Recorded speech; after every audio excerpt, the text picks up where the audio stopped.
Volume 4, Chapter 3 Miscellaneous Matters and Flags. Sato's here. Do you feel like you're dancing at someone's palm? I feel like Son Goku from Saiyuki. What's the matter, Master? Your back is slouching, you know. My thoughts, which has been going in circles, stopped.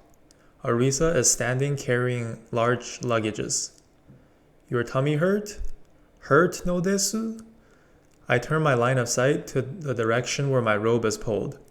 There, Pochi and Tama are looking worriedly while crouching near my feet. Lisa calmly stands, but her worries are transmitted here. I'm okay. I was just tired after being so busy for the past 2 days. I pat Pochi and Tama's heads. I'm really disqualified as an adult for worrying these girls. Just by thinking so, the guilt and fear that had been weighing down on my mind just before disappears like fallen tides. I check the log just in case any messages pop up, but there is none. I really should talk with Arisa tonight. I whisper to Arisa, tonight, after Lulu is sleeping, spare some of your time. But, aren't you falling too fast? An answer full of misunderstanding comes out. I will take that as an okay for now. When I ask for the result of the shopping, Pochi and Tama happily begin to take out clothes from the bag. I stop them. It has been decided to check them after we get back to the inn. Lisa apologizes for spending too much, but I tell her that it's necessary expenses, so don't think about it. Even with current pace of spending money, counting only the Shiga Kingdom's currency I have, it'll take 2 to 3 years before it's dried up, so there's nothing to worry. On the way back to the inn, I'm listening to Arisa and the girls experience shopping. Pochi and Tama talk about their first time shopping in glee from beginning to end. They're telling me how fun it was. I suggested Lisa to let me carry half of the luggages and Lulu's clothes, but she gently refused. Just before the inn, I'm seeing a familiar back. She's walking a bit unsteady. Martha-chan and the helper girl from the inn are carrying a bunch of firewood. Martha-chan, are you returning from errands? Ah, Sato-san, is the date over already? Unfortunately, Zena has work in the afternoon. While we're talking, I take some of the firewoods from Martha-chan and the girl. It may be their errands, but our destination is the same. It's fine to take half of it. Lisa tries to take it, but I refuse because both her hands are occupied. Pochi and Tama are saying, "Give here, too." But there is no point in taking it from the little girls just to give it to another little girl. So they give up. It's not really heavy. Although it's at least 2 to 3 kilos, it's unreasonable for 2 young girls to carry 2 bundles of this each.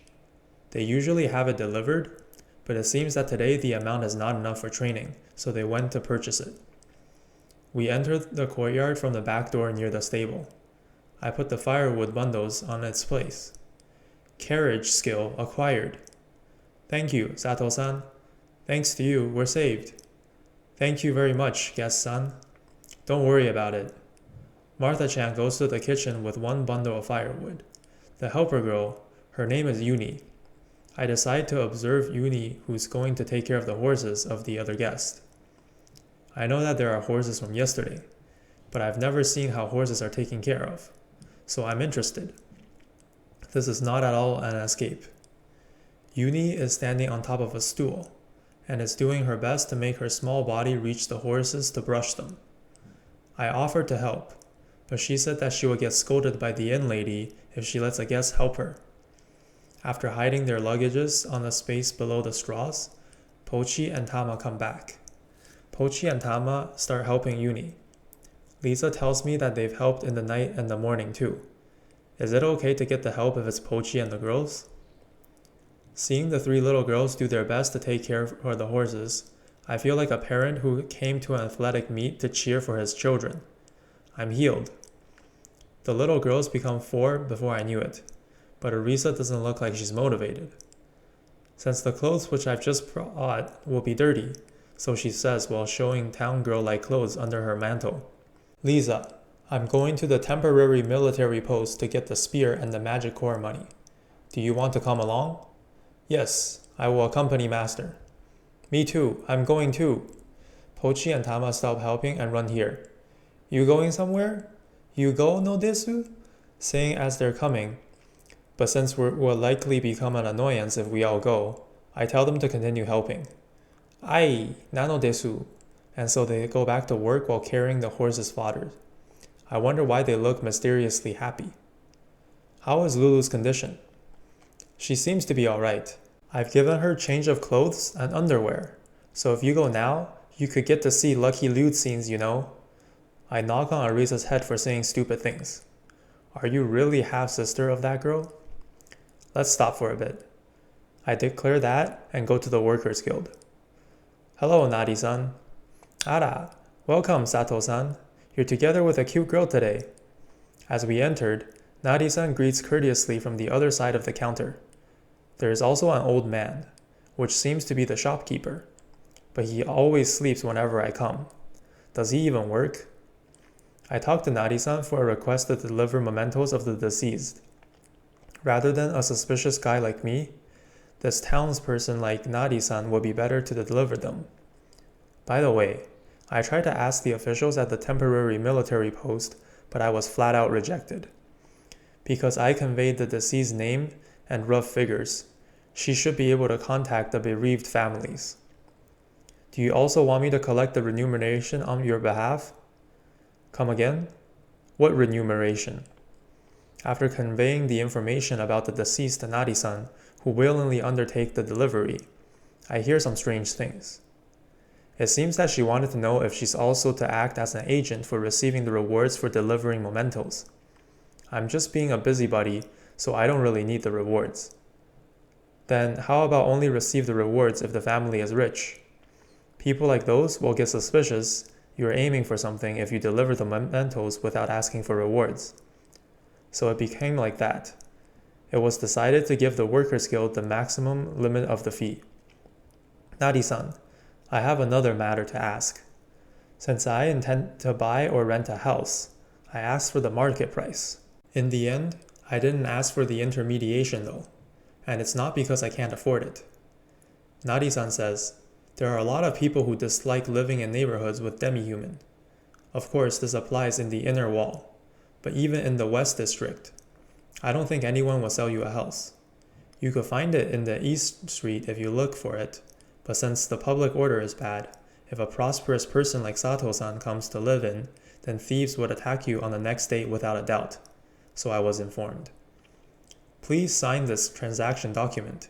The expense for appraising the spear has been deducted from the paid amount. The spear's safety has been verified, so you can bring it into town. But please take care as not to give demi-human the weapon. I signed the document presented by the official, and received the spear back. I wrapped the spear with cloth I brought. The price of the magic horse is 17 silver coins. The appraisal fee is 2 silver coins. I wonder if that's a proper amount. Honestly, I think you can live just being an appraiser. Just by going to the labyrinth with 4 of us in a day, we earn 6. Wait, that unit is funny. It wouldn't be able to afford skill holders or knowledgeable slaves, but if it's for labor slaves, then it's plentiful. If I distribute it for 4, then with our current living expense, it's enough for half a month.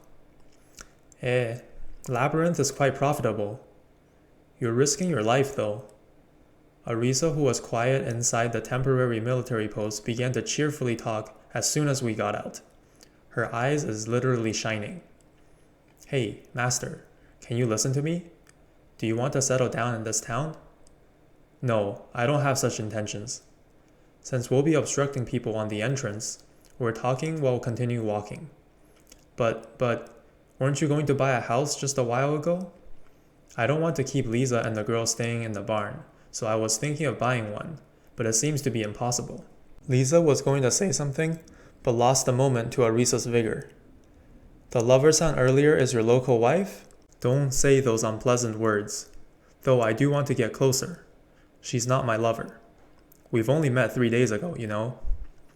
Then, I want to go to Labyrinth City. Arisa declares while raising her hands and posturing with her entire body that it almost feels like she's letting out a sound effect. Labyrinth again. Labyrinth City, that means that there's a labyrinth there, isn't it? Don't you feel repulsed to it?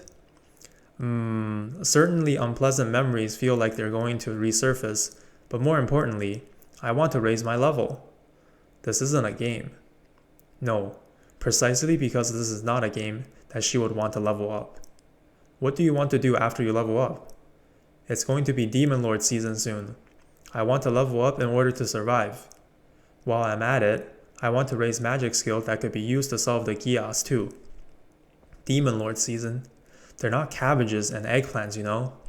Since it was such a ridiculous phrase, I carelessly pay no attention to it.